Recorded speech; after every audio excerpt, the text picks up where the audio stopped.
Bapak Ibu, berikut kami sampaikan informasi mengenai tahapan penerapan penggunaan e-ijazah pada Satuan Pendidikan Kementerian Pendidikan Dasar dan Menengah pada tahun 2025.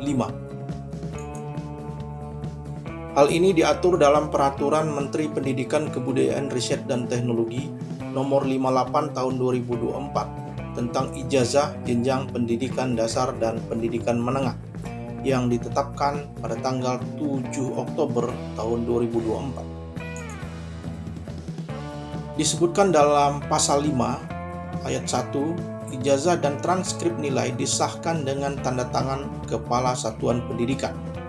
2. Tanda tangan sebagaimana dimaksud pada ayat 1 berbentuk tanda tangan basah atau tanda tangan elektronik tersertifikasi. 3. Ijazah dan atau transkrip nilai yang disahkan dengan tanda tangan basah sebagaimana dimaksud pada ayat 2 dibubuhi stempel Satuan Pendidikan. 4. Ijazah dan atau transkrip nilai yang disahkan dengan tanda tangan elektronik tersertifikasi sebagaimana dimaksud pada ayat 2 tidak dibubuhi stempel Satuan Pendidikan. 5. Dalam hal ijazah dan atau transkrip nilai disahkan dengan tanda tangan elektronik tersertifikasi, Satuan Pendidikan juga memberikan dokumen elektronik kepada pemilik ijazah dan atau transkrip nilai. Kemudian, Pusat Data dan Teknologi Informasi Kemendikbudristek juga sudah menerbitkan surat edaran tertanggal 19 Januari 2025 perihal pemberitahuan verifikasi dan validasi data peserta didik di tingkat akhir kelas 6, kelas 9, kelas 12, dan 13 sederajat dalam rangka penyiapan data penerima e-ijazah.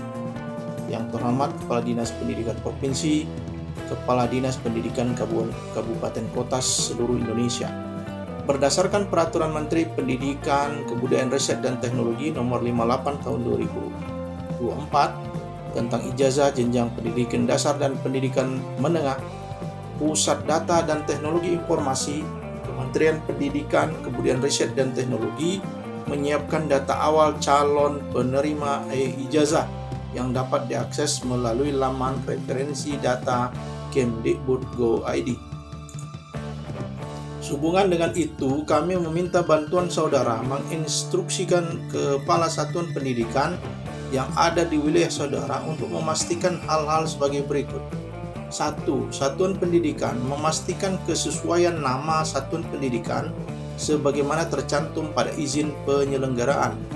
Apabila nama Satuan Pendidikan belum sesuai dengan yang tercantum pada izin penyelenggaraan, lakukan pembaruan nama Satuan Pendidikan melalui Perpal SP pada laman Perpal SP data Kemdikbud.go.id oleh admin dinas sesuai dengan kewenangan. 2.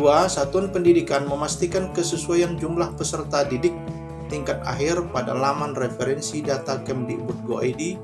Apabila jumlah peserta didik belum sesuai, lakukan pembaharuan jumlah data peserta didik pada aplikasi Dapodik. 3. Satuan Pendidikan memastikan validitas data peserta didik di tingkat akhir pada laman referensi data Kemdikbud.go.id. Apabila ditemukan data peserta didik belum sesuai atau masuk kategori data residu, lakukan pembaharuan data melalui aplikasi Perpal PD pada laman Perpal PD data Kemdikbud.go.id atau arsip NISN pada laman NISN data Kemdikbud.go.id. Yang keempat, Satuan Pendidikan memastikan kesesuaian penugasan kepala sekolah. Apabila penugasan kepala sekolah belum sesuai, lakukan pembaharuan penugasan kepala sekolah pada aplikasi Dapodik oleh admin dinas sesuai dengan kewenangan. Hal ini sudah dibahas dalam berita online melalui Suara Nanggro. Dia memberikan judul e-ijazah langkah baru dalam penerbitan ijazah tahun 2025. Dengan sistem ini diharapkan penerbitan ijazah menjadi lebih cepat, aman, dan transparan. Cara siswa mendapatkan e-ijazah tahun 2025 adalah sebagai berikut. 1. Pastikan data sudah diverifikasi. Sebelum e-ijazah diterbitkan, siswa harus memastikan bahwa data mereka sudah benar di sekolah. Data yang harus dicek meliputi nama lengkap, tanggal lahir, NISN, dan nama orang tua atau wali. 2. Mengakses e-ijazah. Siswa dapat mengakses e-ijazah melalui platform resmi yang disediakan oleh Kemendikbudristek. 3. Cetak jika diperlukan. Jika siswa memerlukan salinan fisik, mereka dapat mencetak e-ijazah tersebut menggunakan printer berkualitas tinggi agar tetap terlihat jelas dan resmi. 4. Gunakan untuk keperluan resmi. E-ijazah ini bisa digunakan untuk berbagai keperluan seperti melamar pekerjaan, mendaftar ke perguruan tinggi, dan mengurus administrasi lainnya. 5. Penyimpanan dan keamanan. Simpan file e-ijazah dengan aman di beberapa tempat, misalnya di email, Google Drive, atau USB. Jangan membagikan e-ijazah ke sembarang pihak untuk menghindari penyalahgunaan. Dengan sistem e-ijazah ini, siswa tidak perlu khawatir kehilangan dokumen penting mereka karena bisa diakses kapan saja dan di mana saja secara online.